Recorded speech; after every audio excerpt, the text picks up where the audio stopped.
104.5, the team, your home for New York sports, your home for big board sports with Rodger Wyland. Rodger, nice enough to join us right now. You were on the call last night for ESPN 3 for the UAlbany big win. Were you shocked just how fast Albany came out and just blitzed Hartford? I kind of figured they would have a good start to the game. I knew that was their mindset, but I wouldn't have predicted that good of a start. Certainly wouldn't have predicted that David Nichols makes 4 threes to start the game. But when he made his first and then his second, in the back of my mind, it was like, oh boy, this could be the start of something. But you wouldn't have predicted a 40-point record-setting night, which is what it turned out to be. It almost felt like in a boxing match, the first round knockout with David Nichols into the first 4 minutes. Emotionally, everything he had to deal with 96 hours before tip-off, what was he like leading up to that game? I mean, he wanted to play the game, and I think a lot of these players, and sometimes when you have a situation like David had, and we saw it with Peter Hooley, a couple years ago with his mom passing away, and then he makes that huge shot, which that'll be at the top of the list forever.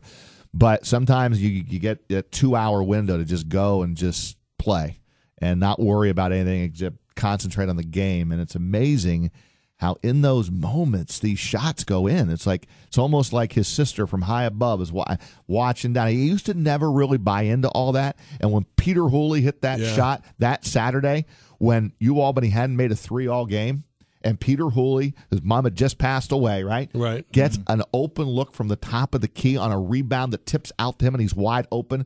I went, man, you just don't make this stuff up. And then here last night, you got David Nichols goes home, comes back on Tuesday, gets 1 practice in under his belt, had a lot of stuff going on in Chicago with the family. And what's he do? Makes the first 4 threes that he puts up in the game. And you're going, you don't make it up. Incredible stuff. So, and then once they got rolling, I knew Hartford, they're just not very good. They're not as good as they were last year. So once UAlbany got rolling, I figured Hartford was just going to have a hard time getting back in the game. Now, it's funny because the similarities between Peter Hooley's game and David Nichols' game because of the loss, but Peter Hooley didn't have a great game. The fact that he got that shot. Right. It was a miracle. Right, a miracle. Exactly. A miracle. That's so true. It was like there was a garbage can lid on top of the basket on both sides of the court that night. Last night, just on one side. Yeah, it was a great performance. And the only thing I said, we'll have to ask Will if he honestly knew how many points Nichols had. Because this is just me. If I knew that David Nichols had 40, I don't take him out of the game with 3 minutes to go or whatever it was. I would have let him because he had 40.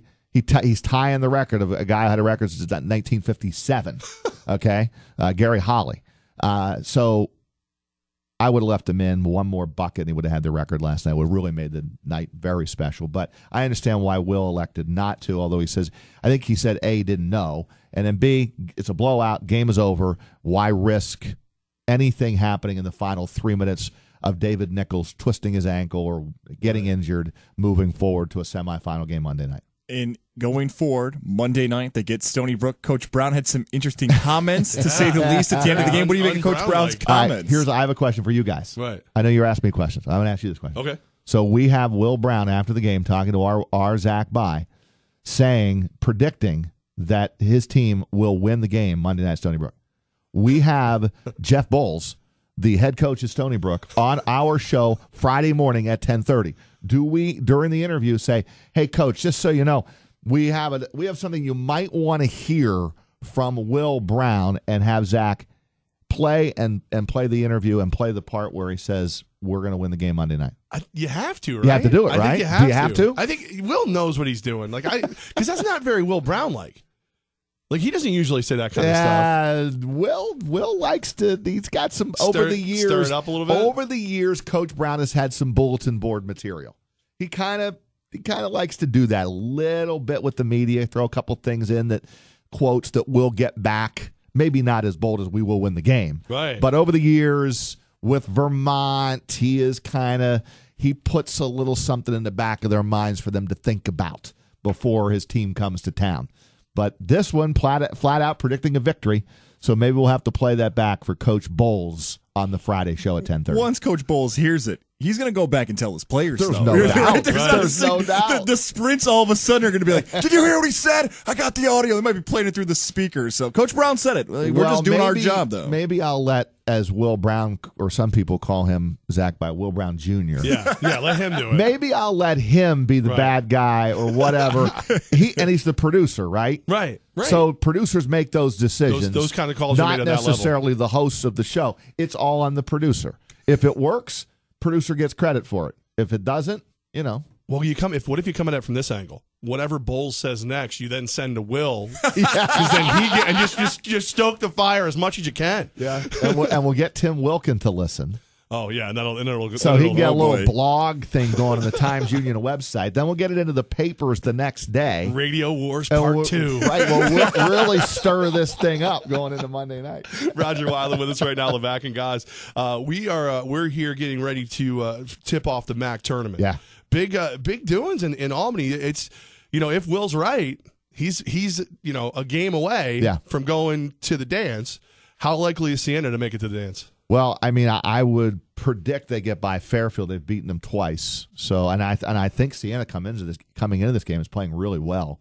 I loved how they played against Monmouth on the road. Didn't win the game on Friday night last week at Monmouth, but they went toe-to-toe with Monmouth, 77-73, and played, I thought, a really solid game to put some doubt in Monmouth's mind that if they meet again at the Times Union Center, maybe Siena has enough to win that game. I think they get by Fairfield. It is a quick turnaround. It is, and it's not an easy one. It's a 9:30 game, so 10 o'clock probably no earlier than that to tip. Either 12:30, 1 o'clock in the morning, come back, play 5 o'clock game. It's not the ideal spot, but can I see Siena in a championship game on a Monday night? Absolutely. Absolutely. And then you get into a title game on the home court with how many fans they're going to pack in there Monday night if Siena's in a championship game. It's going to be insane. Sell it out, right? It would be absolutely crazy. I mean, the place would be packed. Is there one player in particular on that Siena team that needs to have a good tournament run? Is it Nico Clarith? I think, to me, the one guy that I think needs to – there's two guys. Brett Bisping, I think, needs to have – hopefully don't run out of gas yet, Brett. Come on. Fifth-year senior. Right. Come on. The wedding away, Brett. Right, exactly. And then there's one player that can take over a game, and you might think you might say Marquise Wright. I'm going to say Levon Long. Okay. Levon Long is a guy when he's in the right mindset, and he did it at Monmouth. I mean, they could not stop him at Monmouth on Friday night. He had 18 points, and he had big shots. Like, get the ball to Levon. No one's stopping him this night. His mindset is, you're not stopping me tonight offensively. I'm scoring.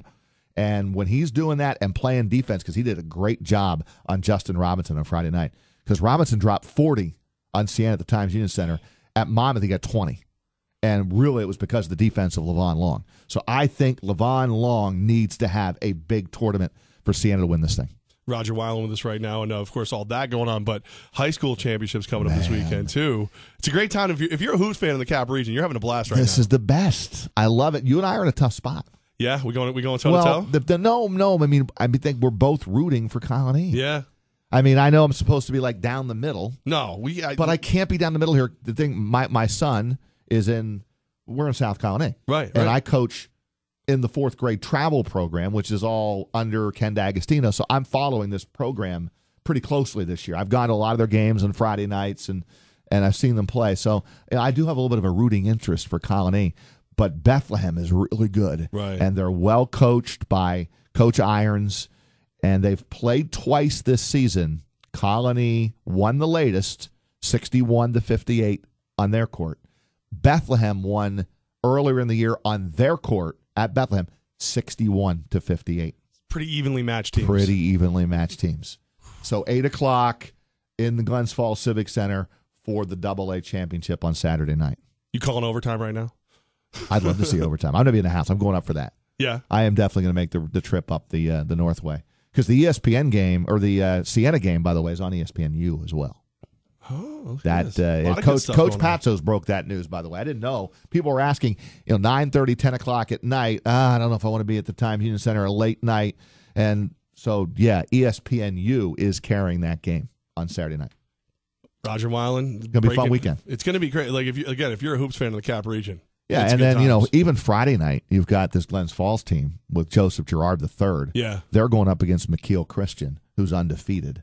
That's for the Class B championship, and that's at 7:45 at the Civic Center. That's going to be a phenomenal game too.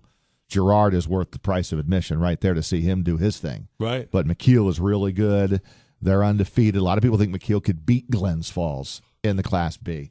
And then you got all the girl stuff going on. Yeah, I mean, and then the other night you had the hockey. LaSalle and Shen went double overtime at Messer Rink in Schenectady, and the place was rocking. Honorado was there covering for News Channel 13. He said the place was absolutely crazy. 6-5 double overtime LaSalle over Shen, and that was the Division I championship in high school hockey. So throw it all in there, and this is a great time of the year. Love it, Rodger Wyland. He's got all the local, all the stuff for you. The Mighty 1-3, when the Mighty 1-3 every night, ready for you. And of course, right here, Big Board Sports, 10 to noon, and the U Albany broadcast. Yeah, it's all going on. Looking forward to it, and we'll be on the air Monday at Stony Brook, and got to listen at 10:30 tomorrow morning to see how Coach Bowles reacts to Will Brown's bold prediction. Can't wait for it, Rodger. Thanks, guys. Safe travels in all of them. I mean, you're everywhere. So thank you, man. Appreciate it. Where in the world is Rodger Wyland? As we'll follow you around. Have fun with the mac. Oh, absolutely, and the mac and cheese tomorrow. So. Oh yeah, the mac and cheese tomorrow, no doubt.